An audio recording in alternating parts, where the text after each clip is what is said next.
इसलिए आज कुछ लोग कहते हैं ना भाई आज के टाइम पे ऑनलाइन में पढ़ना इतना ज्यादा मुश्किल हो गया है because of loads of information, और उसमें से सही क्या है ये पता ही नहीं चलता।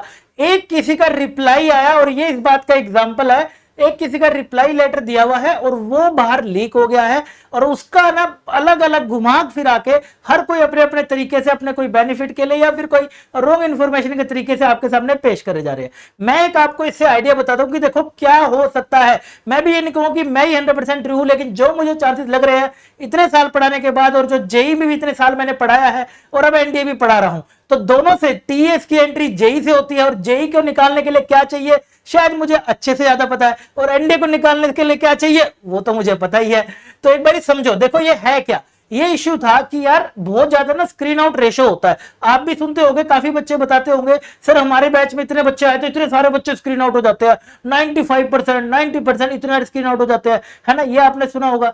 या फिर दूसरा इनके पास था भाई ओवर क्राउडिंग हो जाती है। अब क्या होता है ना, जब वहां पे आप इंटरव्यू के लिए जाते हो एसएसबी के लिए, वहां पर उनको तो अरेंजमेंट करना होता है ना, आपका स्क्रीनिंग हुआ उसके बाद आप लंच तो करते ही हो ना वहां पर, तो वो सारा अरेंजमेंट उनको करना होता है। कई बार क्या होता है ओवर क्राउडिंग आ जाती है, नॉन सीरियस लोग आते हैं, अरे यार एसएसबी कॉल आ गया चले ही जाते हैं, या फिर लोग आते ही नहीं है। तो इसमें आर्मी को बहुत ज्यादा दिक्कत हो रही है। देखो यही बात कहीं इन्होंने बोला है कि भाई स्टेज 1 एक तो देखो समय के साथ ये बदलाव करते जा रहे हैं चीजों के अंदर, क्योंकि समय के साथ चीजें बदलती जा रही है, टेक्निकल आते जा रहा है, एआई आता जा रहा है, बहुत ज्यादा ह्यूमन की जरूरत अब कम पड़ती जा रही है। तो ये बोल रहे हैं भाई पहले तो देखो एसएसबी का स्टेज 1 हम थोड़ा इंप्रूव कर रहे हैं, ये जो स्क्रीन आउट का तरीका था ये पुराना चल रहा था अपना, अब थोड़ा सा नए तरीके से आएंगे, लेकिन वो ईयर एंड से आएगा। ठीक है, आगे सुनो। उसके बाद ओवर रिपोर्टिंग हो रही है एसएसबी के लिए बात करें तो वही बात जो भी आपको बता रहा था कि ओवर रिपोर्टिंग और inconsistency in reporting of candidate for SSB for non UPSC entry, यानी कि जिनको बस बोलते हैं ना बच्चे कि यार आप एंट्री बोली दे दो, जेई का एग्जाम दे दो आपकी एंट्री आ जाएगी, या फिर जो एसएससी टेक वगैरह का होता था एग्जाम की बस आपका बीटेक डिग्री पे एडमिशन हो जाएगा, मतलब कॉल लेटर आ जाएगा, वो बाकी का तो एसएसबी होता है सब कुछ जो होता है ना। तो वो कभी बहुत सारे आ जा रहे हैं, कभी वो आ नहीं रहे हैं, कुछ सीरियस है और कुछ नॉन सीरियस है, इस तरीके से ले जाता है। लेकिन यहाँ पर टीएस एंट्री में ना एक झोल है, वो भी मैं आपको आगे समझाता हूँ क्या कितना बड़ा झोल है। आगे आप समझोगे तो टीजीसी एसएससी टेक के लिए इन्होंने डेवलपमेंट में क्या करा है कि आगे से हम एक एग्जाम लेकर आ रहे हैं, यानी कि जो कॉलेज के बाद कहते हैं ना बीटेक कर लो काम चल जाएगा, क्योंकि बीटेक में मजे हो जाते हैं, और बीटेक करके अब आपको ये एग्जाम देना पड़ेगा, ये वाला जाके तब जाके आपको कॉल लेटर आएगा। ऐसा नहीं कि बीटेक करी हुए तो चलो भाई कॉल लेटर आ गया एसबी चलते। तो इससे आर्मी को फौज को बहुत दिक्कत हो रही है अरेंजमेंट में।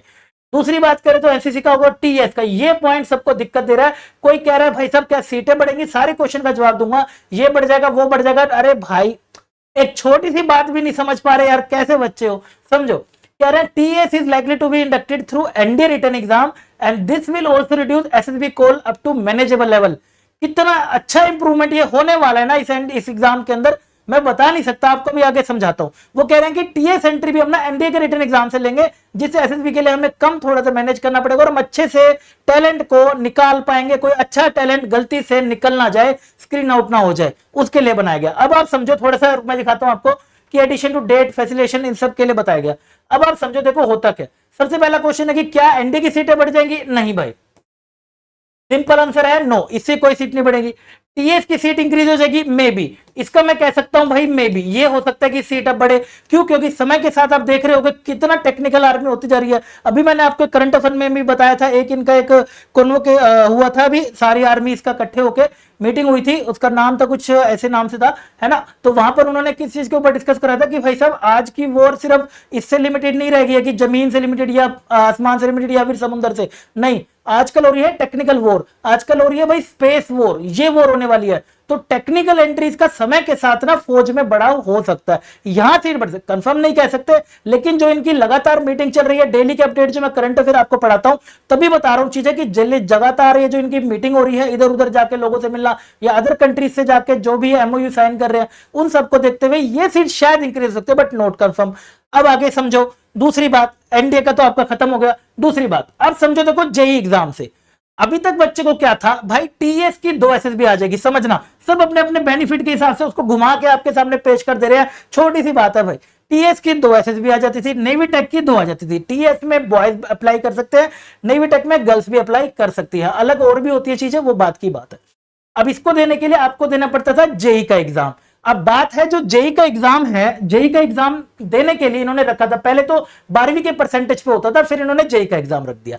अब जो जेई का एग्जाम रखा उसके अंदर एलिजिबिलिटी पता है इनके कितने पे आ जाता है कॉल लेटर, मात्र 80 से लेके 85 परसेंटाइल हो ना, मात्र 80 से लेके 85 परसेंटाइल हो मात्र। ये जेई का बच्चा अगर वीडियो देख रहा होगा तो वो समझ जाएगा कि ये परसेंटाइल कुछ भी नहीं होते हैं। ये परसेंटाइल आपके आराम से लेके 80 या फिर 80 भी ज्यादा बोल दिया, 70 से 80 मार्क्स के बीच में, जनरल के लिए बता रहा हूं मैं, 70 से 80 मार्क्स के लिए 300 में से जनरल के लिए बता रहा हूं मैं, इतने मार्क्स पर आ जाती है।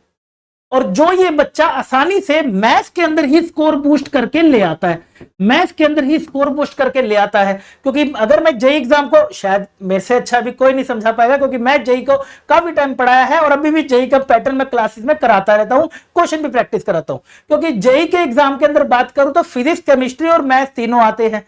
मैथ्स का जो लेवल रहता है वो एनसीईआरटी बिल्कुल भी नहीं रहता, मैथ्स हमेशा ऊपर लेवल का आता है जेई के अंदर। अब बच्चा जो एनडीए के अंदर, मैं अपने वाले का कैंडिडेट्स का बता रहा हूं, जो बच्चा मैथ्स अपना अच्छा कर लेता है वो वहां मैथ्स में सिर्फ 12-13 क्वेश्चन भी ठीक माराता है ना, तो वो 98 परसेंटाइल 97 परसेंटाइल में गिना जाता है। मैथ्स की बता रहा हूं आपको, डन। तो वो ये वाली परसेंटाइल ना सिर्फ मैथ्स के स्कोर से ही ऊपर लेकर आ जाता है। लेकिन टीईएस में तो जरूरत है किन किन चीजों की, फिजिक्स की भी और केमिस्ट्री की भी और साथ में मैथ्स की भी, है ना। टीईएस के लिए तो हमें या फिर नेवी टेक के लिए भी फिजिक्स की भी जरूरत पड़ेगी, केमिस्ट्री की भी जरूरत पड़ेगी और मैथ्स की भी जरूरत पड़ेगी, तीनों की जरूरत पड़ेगी। क्योंकि वो आगे जो आपको सिलेबस पढ़ना है, टीएस के लिए आप कहां जाते हो, मऊ जाते हो या पुणे या फिर सिकंदरापुर जाते हो, एनडीए नहीं जाते हो, एनडीए वो खड़कवासला नहीं जाते हो, तो वहां पर आपको जो कोर्स करना है 4 साल का बीटेक वाला, वहां पर आपको फिजिक्स केमिस्ट्री मैथ्स की जरूरत पड़ती है उस कोर्स को समझने के लिए। लेकिन एनडीए से जो आप बच्चे कोर्स करते हैं वहां पर मोस्टली जरूरत नहीं पड़ती है। तो ये हो सकता है कि एनडीए के अंदर जो हमारा एग्जाम होता है ना, पहला हमारा होता है मैथ्स का एग्जाम होता है, मैथ्स का, और दूसरा होता है हमारा जीएटी का एग्जाम। अब इसका सोल्यूशन ये हो सकता है कि एनडीए का लेवल को थोड़ा सा बढ़ा दें या फिर एनडीए के ही 2 कट ऑफ आ जाए। जैसे आप अभी देख रहे हो, अभी पिछले एग्जाम में चेंज करा, बॉयज और गर्ल्स की कट ऑफ आ गई। जेई में भी होता है कि जेई के अगर एडवांस आपको देना है तो एक 91 परसेंटाइल से ऊपर होना चाहिए, नहीं तो नीचे, क्योंकि ये वाली परसेंटाइल वाला बच्चा जेई में फेल माना जाता है कि उसको अच्छा गवर्नमेंट कॉलेज नहीं मिलेगा। बात समझ आ रही है? प्राइवेट में तो मिल जाएगा लेकिन गवर्नमेंट में नहीं मिलेगा, लेकिन उसको यहां जगह मिल जाती है और यहां जगह लेनी है तो मैथ से ही सिर्फ हो जाएगा। अरे समझ, तो ये हो सकता है जैसे वो बोल रहे हैं एनडीए रिटर्न से, तो वो एनडीए के मैथ्स का थोड़ा सा शायद लेवल बढ़ा दे और यहां पर 2 कट ऑफ रख दे। 2 कट ऑफ कौन सी वाली होगी? एक आपकी टीएस के लिए एलिजिबल हो रहे हैं जो बच्चे, उनकी थोड़ी सी ऊपर रख लेंगे, ज्यादा फर्क नहीं पड़ेगा, 15, 20, 30 नंबरों का ही फर्क पड़ सकता है, इससे ज्यादा नहीं। कि टीएस वालों की ये वाली कट ऑफ है, जैसा कि आपके सीडीएस में भी आती है ना, अलग अलग सबकी कट ऑफ निकल कर आती है, ओटीए की, आईएमए की और आईएनए की, सबकी अलग अलग आती है ना, वैसे यहां पे हो सकता है कि अगर जो टीएस की भी क्लियर कर गया उसकी टीएस की भी एसएसबी आ गई, एनडीए की भी आ गई, और जो सिर्फ उससे नीचे रहा उसकी एनडीए की आ गई। ये हो सकता है, ये पॉसिबल है दोनों चीजों के, और जो कि आसान भी है और मेरे हिसाब से सबसे बेस्ट भी होगा। क्यों? क्योंकि अब किसी को भी अगर डिफेंस में जाना है ना, उसको सिर्फ एक ही एग्जाम की तैयारी करनी पड़ेगी, एनडीए की। 12वीं के बाद किसी को अगर है कि मुझे जल्दी से अपनी फोर्स ज्वाइन करके अपना सपना पूरा करना है, अब उसको सिर्फ एनडीए एग्जाम की तैयारी करनी पड़ेगी। पहले बच्चे के लिए सोचो कितना माथा पच्ची का काम था, पहले तो एनडीए पढ़ ही रहा है और साथ में जेई का भी बेचारा अलग से बैच लेके पढ़ रहा है। मैं अपने खुद एग्जाम्पल से बता रहा हूं, अभी जो अपना ऑल इंडिया रैंक 14 आया भाई साहब तेजस, उसमें ही देखो उसने मैथ से बूस्ट कर लिया। पिछली बारी भी आए थे भाई साहब ऑल इंडिया रैंक 7, उसने सिर्फ मैथ से उठा लिया था टीएस का एंट्री। आ रही है बात समझ? तो ये हो सकता है भैया वो बच्चे को बस एक एग्जाम की तैयारी करनी पड़ेगी, एनडीए की। पहले ये भसड़ थी, बेचारा एनडीए की भी तैयारी कर रहा है और बगल में एक जेई का ही बैच ले रखा है। सर मेरे को टाइम नहीं मिलता, फिजिक्स केमिस्ट्री करूं, ये करूं, वो करूं, ये करूं। अब ये चिंता खत्म हो जाएगी। अब इंडिया में हो सकता है 12वीं के बाद अगर डिफेंस में जाना है तो सिर्फ एक एग्जाम देना होगा 12वीं के बाद। ये पॉसिबिलिटी है, 2-2 एग्जामों में नहीं पढ़ना होगा, 2 जगह पे पैर फंसा के नहीं चलना होगा भाई, जे भी दे ले, ये भी दे ले, वहां फेल हो जियो, यहां ये हो जियो, क्योंकि कुछ बच्चे फेल के चक्कर में ये परसेंटाइल भी नहीं ला पाते। अरे भाई समझ, तो ये कंक्लूजन है इस सारे नोटिफिकेशन का, सारे डाउट आई थिंक मैंने आपके खत्म कर दिया है। और ये बात अपने दोस्तों को भी बता देना, फालतू के इतनी लॉट्स ऑफ इंफॉर्मेशन के कारण ही आज यूट्यूब से पढ़ना मुश्किल है, ढंग से थोड़ा सा ऑनलाइन में पढ़ना मुश्किल है। इसलिए भाई अगर पढ़ रहे हो तो शूरवीर बैच हमारा जीत ऐप पर आया हुआ है, जाओ चुपचाप से एनरोल करो और पढ़ो और एंडेड 2026 में अपना नाम देखो लिस्ट में। वादा करता हूं मिलता हूं अगले वीडियो में, तब तक के लिए